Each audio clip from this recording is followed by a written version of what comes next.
chicas, acá estamos con la lectura de nuestro maravilloso libro. Ya vamos por la mujer número 10 el día de ahora. Ella es Betsabé, así que vamos a estudiar la vida de Betsabé en esta mañana. Prepárese, comencemos esta maravillosa aventura del día de ahora. Usted va a encontrar referencia acerca de ella en 2 de Samuel 11, 2 y 3. Veamos lo que nos dice la palabra acerca de Betsabé. Una tarde, al levantarse David de la cama, comenzó a prepararse. Y en ese momento, él se para por la azotea del palacio y desde ahí vio a una mujer que se estaba bañando. La mujer era sumamente hermosa, por lo que David mandó que averiguaran quién era ella. Y le informaron, se trata de Betsabé, que es la hija de Elián y esposa de Urías. Betsabé, dice la escritora, debió haber sido un verdadero bombón.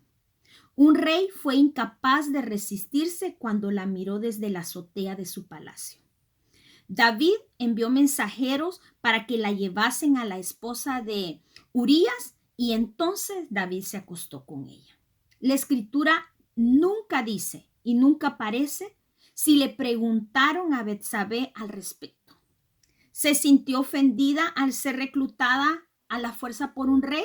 ¿O se sintió halagada de que el rey se hubiese fijado en ella? Cualquiera que fuese su respuesta, ella no tuvo ni voz ni voto en esa situación. El rey simplemente la vio. El rey le llamó la atención. Le gustó Betsabé, pero dice que a lo largo de la Biblia no se dice si a Betsabé se le preguntó, si a Betsabé se le tomó la opinión. No, el rey David solamente la manda a traer y se acuesta con ella. Entonces, para horror de Betsabé, Betsabé descubre que está embarazada. En la ley judía, el castigo del adulterio era la muerte, tanto para el hombre como para la mujer. El temor debió haberse apoderado del corazón de esta belleza. Aun si ella pensaba en hacer creer que el hijo era de su esposo. Urías había estado lejos en la guerra y sin duda sabrían y se darían cuenta que el hijo no era de él. Si usted recuerda, Urías estaba en el campamento de guerra y él no había regresado a su casa. Así que eso era imposible de que Betsabé dijera de que ese niño era de su esposo. Así que se lo fue y se lo dijo pronto al rey David. Y el rey se le ocurrió rápidamente una solución. Llamó a Urías a regresar a Jerusalén, suponiendo que Betsabé le diera seducción en esa noche para tener un encuentro romántico con su esposo. Y el problema ahí se acabaría y daría resultado el plan del rey David. El rey me imagino que le dijo a Betsabé, ¿sabes qué? Prepárate, ponte bonita, échate perfumito, seduce a tu esposo, que se acueste contigo y solucionamos el problema. Hacemos pasar que ese niño es de él. Pero el rey, que había caído en este pecado, cuando debería haber estado en el campo de batalla, no contó con la rectitud de aquel hombre extranjero, que se había tomado muy a pecho la fe judía. Acudió ante el rey Urías, como se le había ordenado. Pero Urías se negó rotundamente a cruzar la puerta de su propia casa. Cuando otros estaban acampados, listos para la guerra en la batalla, él no se acostaría con su esposa en Jerusalén. David le hizo emborracharse, pero aún así él no fue a su casa. Como que los planes no salieron como ellos lo esperaban. Los planes se le complicaron al rey David. Sin ver otra alternativa y quizás sintiéndose cada vez más culpable por todos sus pecados, o sea, el pecado que él había cometido, ya había planeado, ya había hecho un plan malévolo ahí. Entonces, me imagino que el rey David comenzó a sentirse culpable y comenzó a sentirse mal. El rey inmediatamente cambia de planes y se le ocurre otra idea. Ordena que Urías fuera situado en la primera línea de batalla y que lo dejaran sin defensa para que él ahí muriera. Él les dice, ¿saben qué? este hombre regresa a la batalla, pero pónganlo enfrente, que él vaya primero y no le pongan defensa, por favor. ¿Y saben qué? El plan de David funcionó. Urías, en esa guerra, en ese momento, él muere. Betsabé perdió a su esposo con el plan malévolo de David, de su amante. Quizás ella inicialmente sintió alivio al salir de una situación tan difícil. A lo mejor en el momento cuando ella supo que su esposo había muerto, ella se sintió como, ay, qué descanso. Pero ¿sabe qué? También ha de haber sido algo duro para ella, porque su esposo a lo mejor la trataba con ternura. Su esposo la amaba, porque usted recuérdase que cuando viene Natán, el profeta Natán, a hablar a David, eso es lo que él le dice. Ella debió al menos de haber sentido cierto conflicto emocional adentro de ella.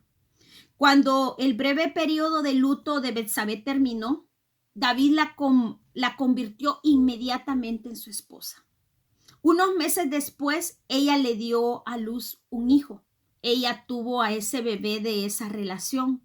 Aunque la Biblia nunca culpa a Betsabé del pecado entre ella y David, pero ¿sabe qué? Ella sí compartió la tristeza del castigo de Dios hacia David. Cuando el Señor se lleva la vida de ese hijo, cuando ese hijo muere. Aunque en la Biblia nunca dice que el Señor culpó a Betsabé por ese pecado, pero ¿sabe qué? Ella vivió la consecuencia de ese pecado. Ella vivió el dolor, el sufrimiento de la pérdida de ese hijo. Pero Dios pronto la bendijo con otro hijo, Salomón, que fue amado por Dios y llegaría a ser uno de los más grandes reyes de Israel. Betsabé también tuvo otros 3 hijos. Así usted lo puede ver en Primera de Crónicas 3:5. Años después, Betsabé defendió el derecho de su hijo a convertirse en el rey de Israel, cuando su hermano mayor, Adonías, quiso usurpar el trono del anciano David. A petición de ella, David mantuvo su promesa de hacer rey a Salomón. Aún así, Betsabé debió de haber sido muy bondadosa. Ella no fue polémica ni astuta, porque cuando Adonías pidió casarse con Abisag, que usted recuerda quién es Abisag. Abisag fue la mujer que cuidó a David en su vejez. Así que esta persona, Adonías, quería casarse con Abisag. Y en ese momento Betsabé defiende el caso ante Salomón. Salomón amaba a su madre, la honraba, pero en eso él no respetó esa decisión, porque él vio inmediatamente que su hermano de nuevo estaba amenazando su trono, denegó la misión de ella e hizo matar a su hermano. La historia de Betsabé es la de una segunda oportunidad. Su vida fue puesta boca abajo por el deseo de un rey y ella fue seducida a cometer un pecado con él. Pero ella no se quedó ahí. Dios le dio otra oportunidad como esposa de David y el resto del relato bíblico la muestra a ella como una buena madre, como una buena esposa. Nadie la acusó de ningún otro pecado y ella vivió el resto de su vida sin tacha. Cuando Dios nos da segundas oportunidades, podemos seguir los pasos de Betsabé. Mientras estemos vivos, estamos en una misión con Dios. ¿Haremos que nuestra vida sea tan exitosa como Él quiere que sea? Recuerde esto. Betsabé es una de las 4 mujeres mencionadas en el linaje de Jesús. Betsabé cumplió su misión. Betsabé aprovechó esa segunda oportunidad que se le dio. La aprovechó al máximo, porque tenemos un Dios de oportunidades, pero depende de nosotros si aprovechamos las oportunidades que nuestro Dios nos dio. Esta es la vida de Betsabé, maravillosa, porque al final de todo, a pesar de todos los conflictos que se vivió, la forma como David la toma, el pecado de David, todo eso, ella al final fue honrada. Fue honrada cuando ella tiene más hijos y ella es la madre de Salomón y dice de que ella está en el linaje de nuestro Señor Jesucristo. Así que, ¿qué podemos hablar de Betsabé? Betsabé era la esposa de Urías Eteo. Después se convierte en la esposa de David y es la mamá de Salomón. Así que les sigo esperando en estas lecturas. Espero que se las esté disfrutando como yo me las disfruto. Así que aquí les espero. Bendiciones.